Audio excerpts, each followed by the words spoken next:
Então, continuando, né? Isso aqui é a nossa pressão de referência na linha de centro, é uma função de x. E isso aqui é a componente hidrostática, né? Menos ρ, g, y, né? Que é um y. Né? Então, o que isso quer dizer, né? A gente tem um gradiente em x, então essa pressão, ela, em princípio, ela vai variar em x, ela vai ser maior aqui do que aqui. E se eu pego um x qualquer, eu fixo esse ponto aqui, né? Eu fixo o x. Então, nessa posição longitudinal, né? A minha pressão ela varia vindo para cima ou para baixo, né? Essa é dada apenas pela carga hidrostática. Tá? Normalmente, mais para frente a gente vai ver, essa carga hidrostática ela é desprezível, né? Perto da variação de pressão em X. Tá? Então, muitas vezes a gente não considera ela, mas enfim, ela existe, né? Do mesmo jeito que você gira em McFlum. Né? A gente tem, quanto mais a gente afunda num fluido, né? Principalmente num líquido, né? Fica mais, né? Por causa do valor da ordem de grandeza de ρ, né? Quanto mais a gente afunda, né? Mais maior fica a pressão. Tá? Agora, tem um resultado muito importante que a gente vai usar na equação em X, que é o seguinte, ó. Eu posso observar o seguinte, né? Isso aqui é uma função de x, isso aqui é uma função de y. Se eu fizer o seguinte, ó, vai parecer bobagem agora, mas isso é uma coisa importante que a gente vai usar na equação em x. Né? Então, eu vou pôr aqui, ó, observação.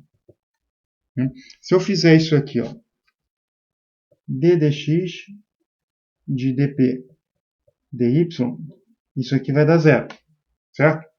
Então, é só pegar, ó, isso aqui veio inclusive dessa equação, né, integral. Então, aqui não tem x, certo? Então, o d dx, o ρ é constante, logicamente incompressível, né? E o g é constante também. Então, isso aqui vai me dar zero. Né? Aí tem o seguinte, se a gente considerar que a função, que P é uma função de classe E2, né? Continuamente diferenciável até segunda ordem, e vai ser porque a gente está fazendo aqui mecânica do contínuo, né? E no escopo desse curso, né, mecânica do fluido para graduação, a gente considera que todas as funções aqui, todas as nossas variáveis são de classe E2, né? Continuamente diferenciáveis até segunda ordem. Tem um teorema que chama teorema de Schwartz, a gente já falou disso, né? Eu posso inverter a ordem, né? Então, nesse caso, esqueci o símbolo de igual, né? Então, nesse caso, né, eu posso pegar a derivada x de y e fazer a derivada y de x, eu inverti a ordem, né? Normalmente a gente faz isso sem prestar atenção, né? Certo? Mas a rigor, né, eu teria que dizer que P é uma função de classe E2. Né? Então, se isso aqui é verdade, ó, se d dy de dp dx é verdade, então eu tenho que dp dx, ó, né, ele tem que ser uma função de x, no caso mais geral, né? Porque a derivada disso aqui em relação a y dá zero, né? Certo?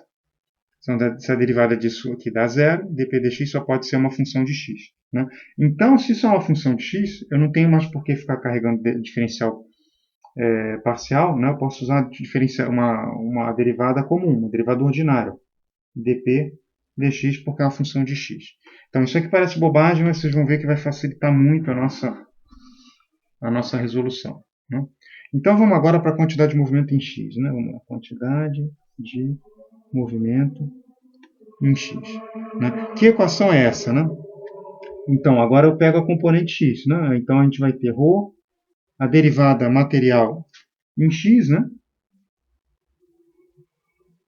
Derivada material em x. Então, vai ser a componente u, ddt parcial, mais u du dx, mais v du dy, certo? Igual, né? A gente vai ter o quê? Rho g em x, a componente x, isso aqui vai dar zero, né? Menos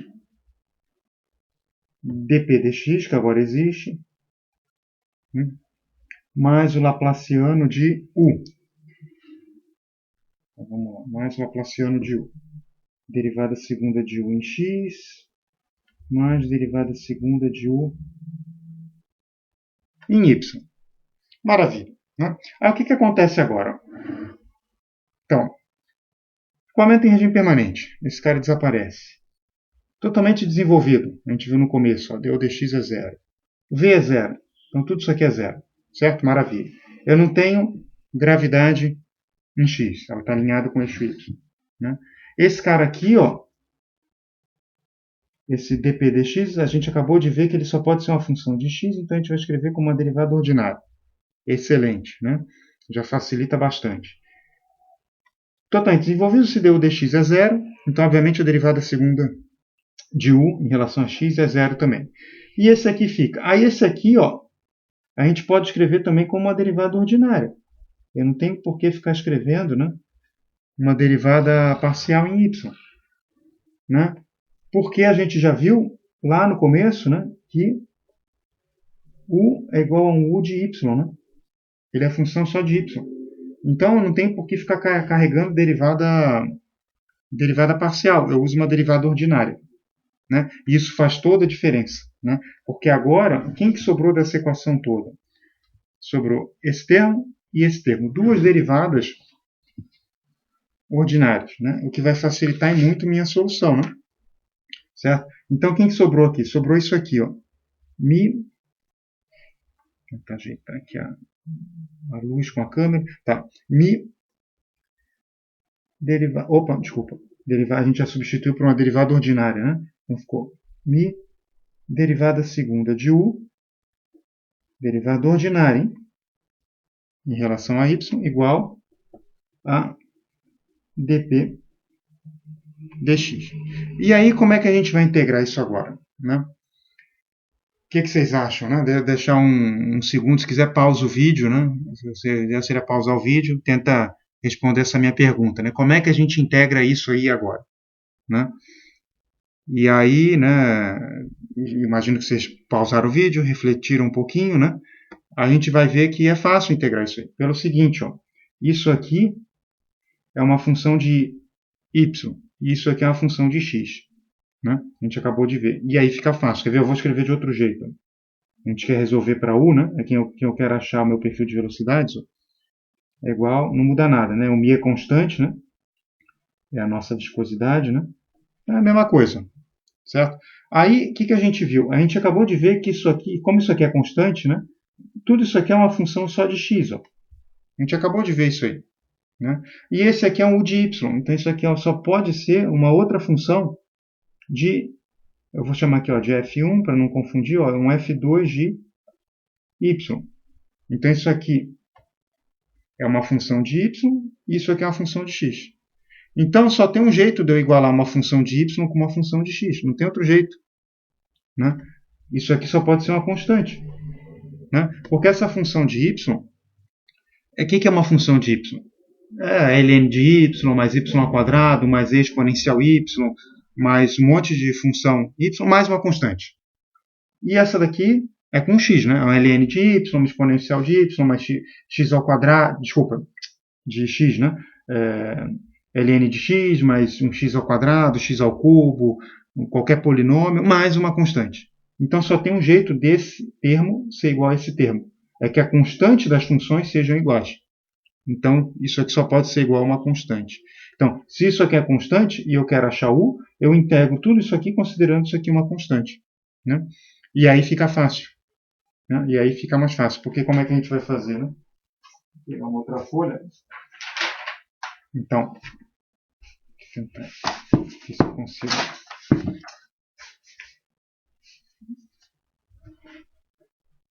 Então, isso aqui vai me dar o quê? Então, quando eu for integrar isso aqui, eu integro isso como se fosse uma constante. Então, isso vai me dar que a primeira integração deu dy, né? Vai ser igual a 1 sobre mi dp dx. Então, como eu integrei isso aqui como sendo uma constante, vai aparecer um y aqui, né? Mais uma constante que eu vou chamar de C1. E a integral quando integrar a segunda vez, né, vai ficar quem? Vai ficar 1 sobre 2mi, certo? dp dx, y ao quadrado, mais C1y, mais uma segunda constante. Tudo isso aqui. Certo?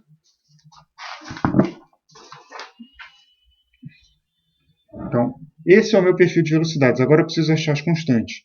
Como é que a gente vai achar as constantes? Né? Condição de contorno.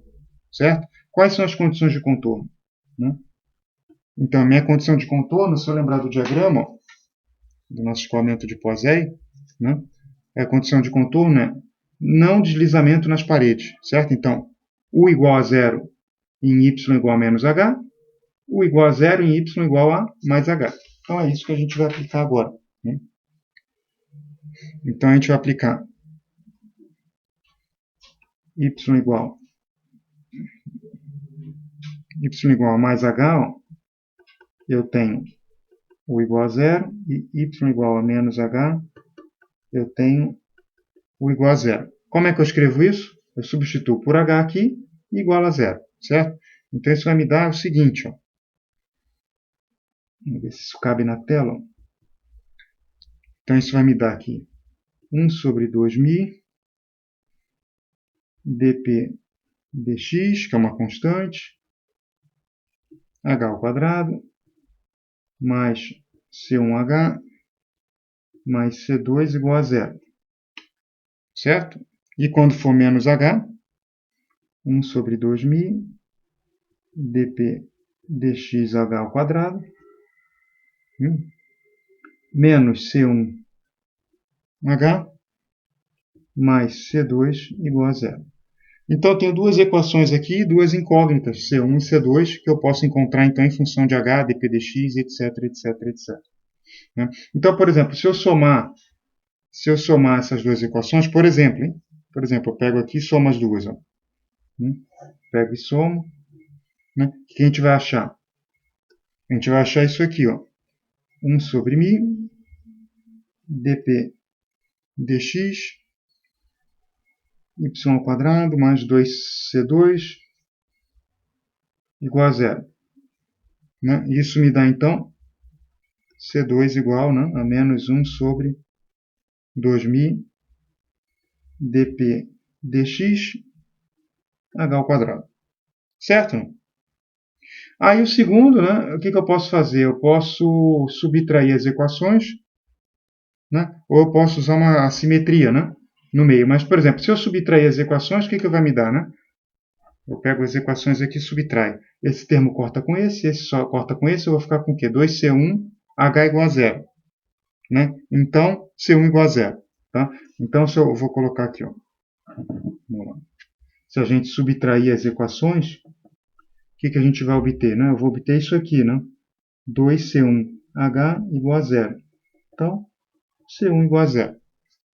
Então, substituindo na equação, então a gente substitui, ó, esse valor de C2 e esse valor de C1, eu substituo aqui no meu perfil de velocidade. Né? E aí, quando a gente fizer isso aqui, né, a gente encontra, né, então agora ficou fácil, a gente encontra o nosso perfil de velocidade. Então, eu vou por aqui, ó, substituindo C1 e C2 em U, a gente vai obter isso aqui, ó, U igual a 1 sobre 2.000 dp dx y ao quadrado menos h ao quadrado. Então, isso aqui é o nosso perfil U de velocidade. E a gente já sabia, eu vou marcar de novo, ó, V igual a zero. Certo? Sendo o nosso V igual a UI mais VJ. Certo? Então, 1 sobre 2.000 dp dx y ao quadrado menos h ao quadrado. Né? Esse é o nosso perfil de velocidade. Normalmente, o dp dx é um dado do problema. Tá? Porque o dp dx ele é imposto normalmente por uma bomba, alguma coisa que pressuriza a entrada, e na saída do tubo a gente vai ter uma pressão menor. Né? Se eu pegar um sistema que é o tubo inteiro, vai ser a pressão atmosférica, e isso me dá o nosso dp dx. Certo?